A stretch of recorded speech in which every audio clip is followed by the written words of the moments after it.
The 72-hour silence that changes everything. The clock already started. You don't feel it clearly yet, but something already changed. He didn't say anything. He didn't end it. He didn't give you a clear reason. But the way he responds is different. The way he shows up is inconsistent. The energy you felt before is not the same anymore. And right now, you're standing in the most dangerous moment of all.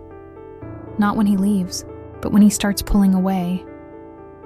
And you still think you can fix it the way you always do, because this is where most women lose him.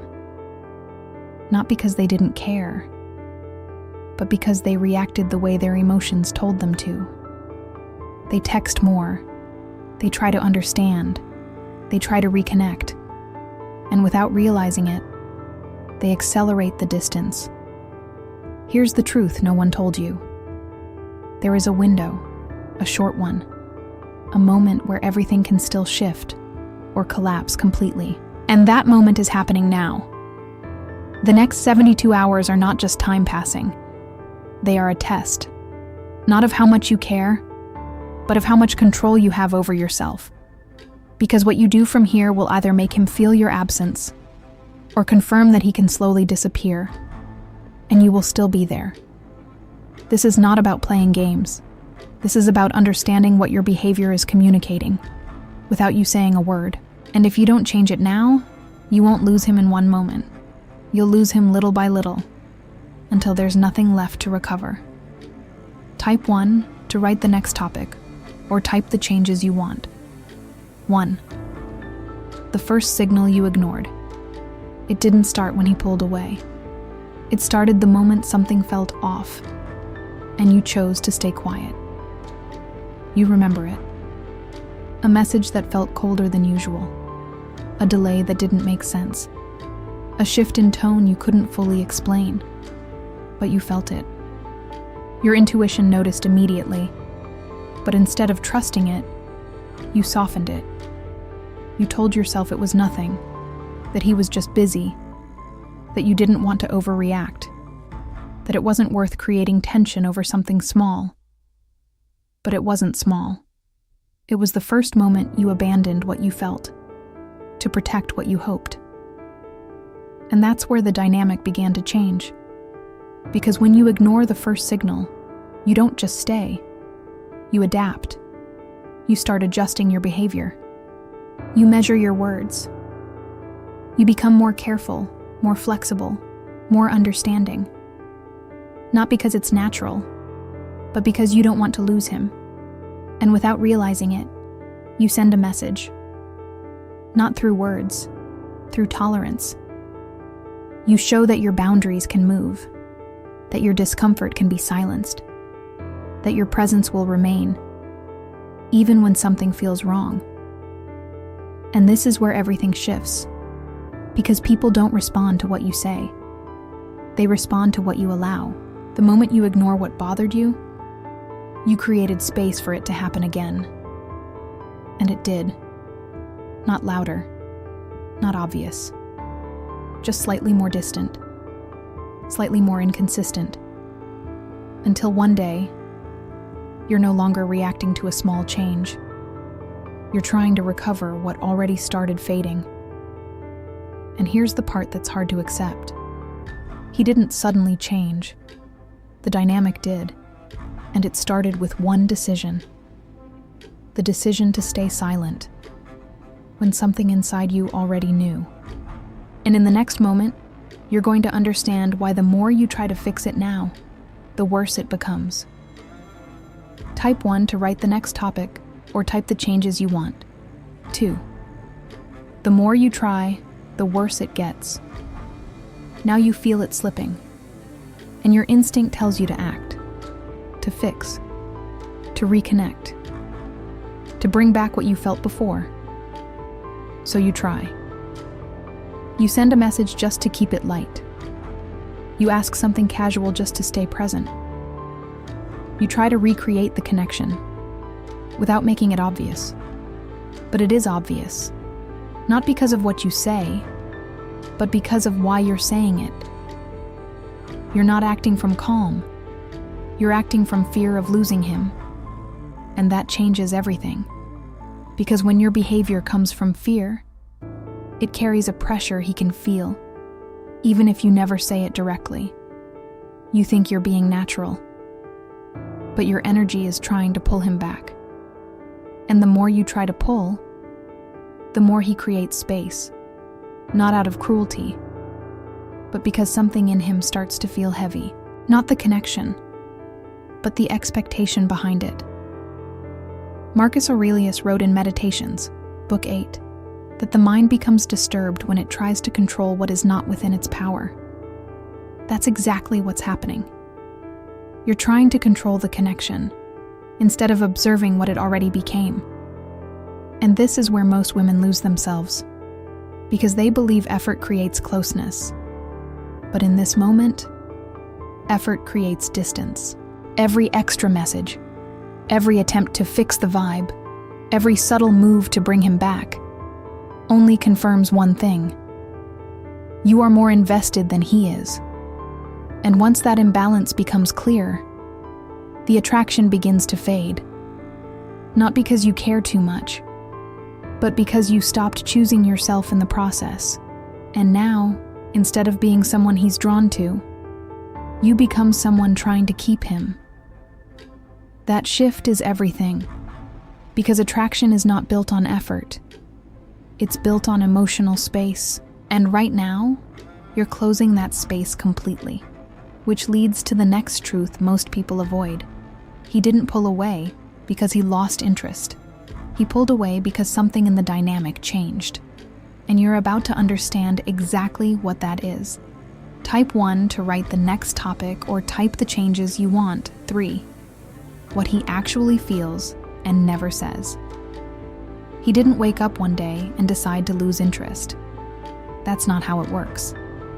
What changed wasn't a single feeling. It was the tension between you. At the beginning, there was uncertainty, space, a natural rhythm where he didn't fully know where he stood.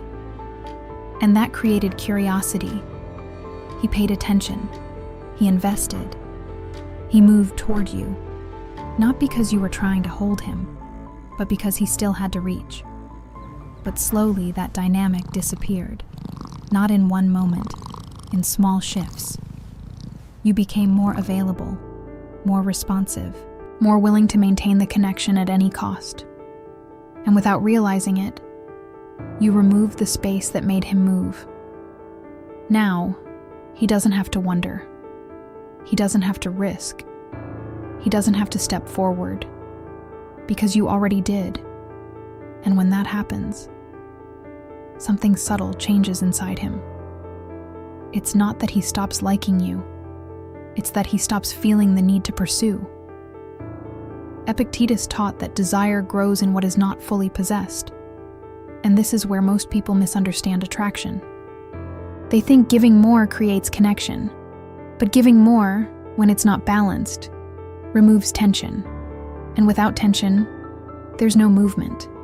Now he feels comfortable, but not driven, present sometimes, but not invested. And here's the part he won't say. He doesn't fully understand it either.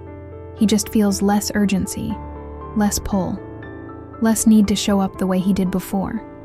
So he steps back, not as a decision, but as a response. And while he creates space, you try to close it, which only amplifies the imbalance, until you reach a point where everything feels uncertain.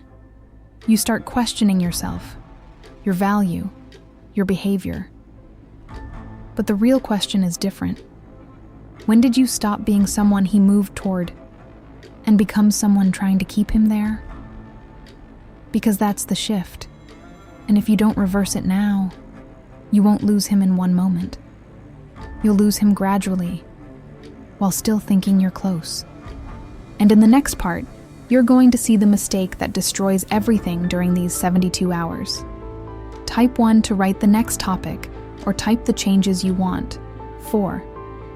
The critical mistake. In the next 72 hours, this is the moment where everything can still shift. And it's also the moment where most women destroy any chance of reversing it. Because now, you feel urgency. You feel him slipping. You feel the distance growing. You feel the silence getting heavier.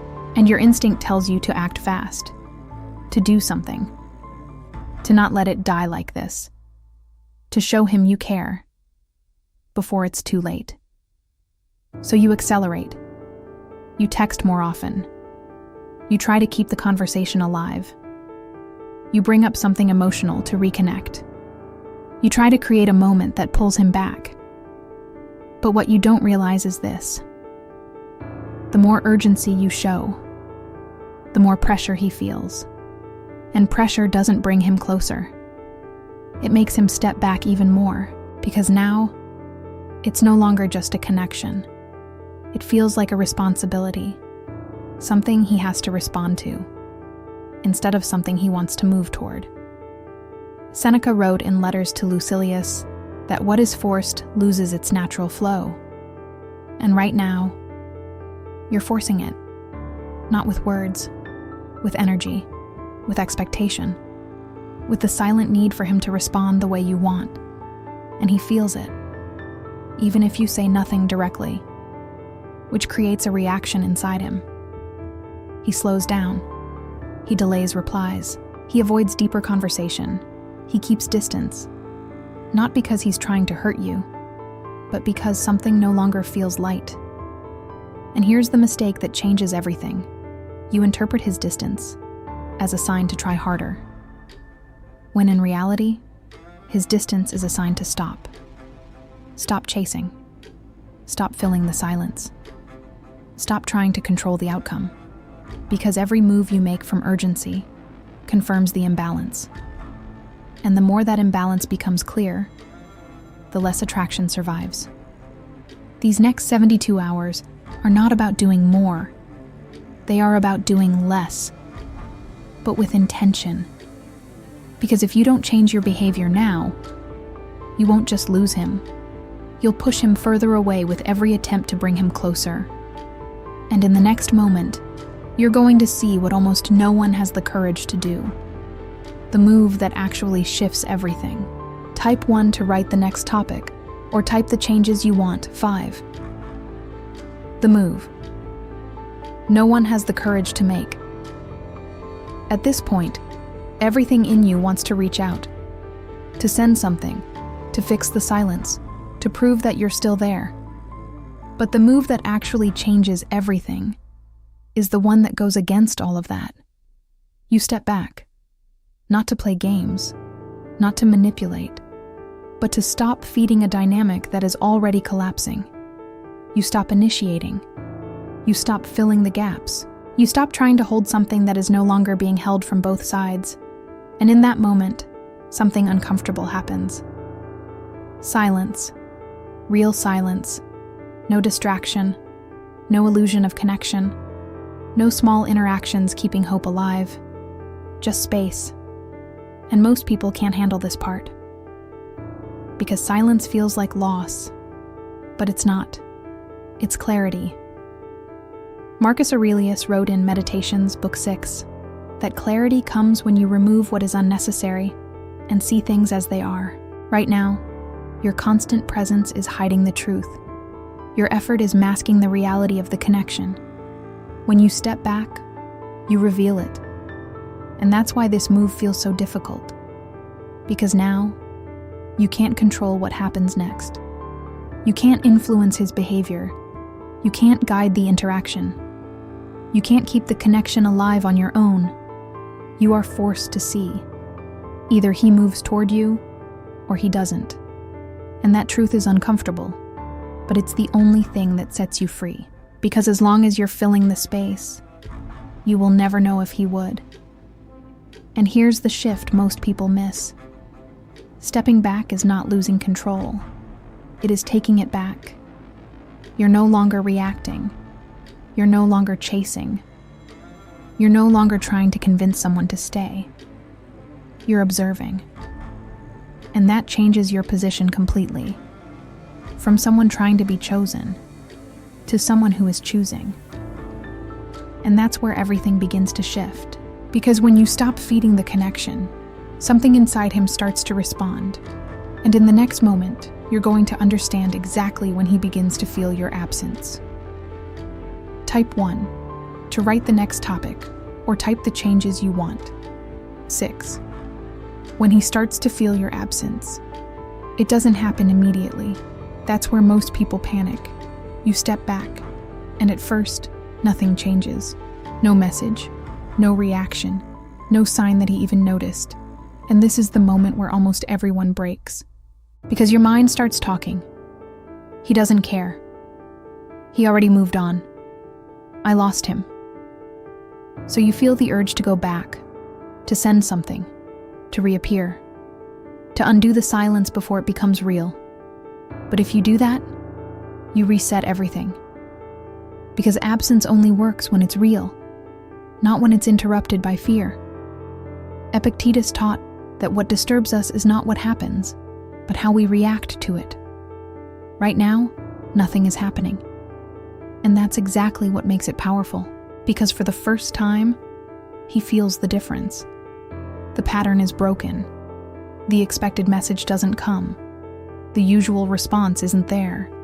The connection he relied on is no longer being sustained by you. And slowly, something shifts inside him. Not always consciously, but emotionally. He notices the silence. He feels the gap. And with that comes curiosity. Then comes awareness. And then discomfort. Because now, the connection is no longer guaranteed. And when something is no longer guaranteed, it gains value again. That's the part most people don't understand. You don't create attraction by doing more. You create it by restoring space. But this only works if you hold your position, if you stay grounded, if you don't break the silence just because you feel anxious. Because the moment you go back too soon, you confirm that nothing really changed. And he goes back to the same place. But if you stay, if you allow the absence to exist fully, that's when the shift becomes real. That's when he starts to move. Not because you asked, but because he felt it. And in the next moment, you're going to see the line most people cross, the point where there is no return. Type 1 to write the next topic, or type the changes you want. The point of no return. There is a moment in every connection where everything becomes clear, not because someone explains it, but because the pattern repeats. Enough times for the truth to become impossible to ignore. And most people miss that moment. Not because they don't see it, but because they don't accept it. They keep hoping for a different version of the same behavior. They keep waiting for consistency from someone who has only shown inconsistency. They keep investing, after the connection has already stopped growing. And this is where you cross the line. Not when he leaves, but when you stay, after knowing exactly what's happening. Seneca wrote in Letters to Lucilius that suffering continues when we refuse to accept what is already clear. And clarity is not always loud. Sometimes it's quiet. It's the repeated delay, the lack of effort, the absence of intention. It's everything that doesn't change. And still, you try to hold on, because leaving feels like losing. But staying is where you actually lose. You lose your time, your emotional energy, your sense of self, little by little, until one day, you're not even trying to understand him anymore. You're trying to justify why you're still there. And that's the point of no return, not because it's too late for him, but because it becomes too late for you. Too late to pretend you don't see it. Too late to believe in potential over reality. Too late to keep negotiating what should never have been negotiated. This is the moment where everything depends on a decision, not his, yours. Because if you continue after this point, you're no longer choosing the connection. You're choosing the pattern. And patterns don't change unless you break them. Which leads to the final truth. The one that changes everything when you finally accept it. Type 1 to write the next topic, or type the changes you want 8. You're not losing him. You're losing yourself. At some point, you need to stop asking what he's doing and start asking what this is doing to you. Because the real loss didn't start when he pulled away. It started when you began to stay while feeling less and less like yourself. You became more careful, more available, more willing to accept things that once would have made you walk away. Not because you changed, but because you didn't want to lose him. And in that process, you slowly let go of yourself. Marcus Aurelius wrote in Meditations, Book 2, that a person's worth lies in what they choose to allow within their own mind. Right now, you're allowing uncertainty to define you. You're allowing someone else's inconsistency to dictate your emotional state. If he responds, you feel calm. If he disappears, you feel anxious. That's not connection. That's dependence. And it keeps you trapped. Because now, it's no longer about him choosing you. It's about you needing him to. And that's where your power disappears. You stop observing. You stop evaluating. You stop deciding. You just wait. Wait for a message. Wait for a sign. Wait for something that makes you feel chosen again. But here's the truth you've been avoiding. You don't need him to choose you. You need to stop abandoning yourself trying to keep someone who is already pulling away. Because the moment you return to yourself, everything changes. You don't chase. You don't over-explain. You don't stay where you're not met. You become clear. And clarity removes confusion. It removes the need to interpret, to guess, to hope for something different. You see what is. And once you see it, you can't go back. This is the real shift. Not when he comes back. Not when he texts again. But when you no longer need that to feel stable. Because now, your center is not outside. It's with you. And that's the moment where the cycle ends. Not because he changed, but because you did. And once that happens, you don't lose people. You stop losing yourself. Type 1 to write the next topic, or type the changes you want. 9. The final decision that changes everything.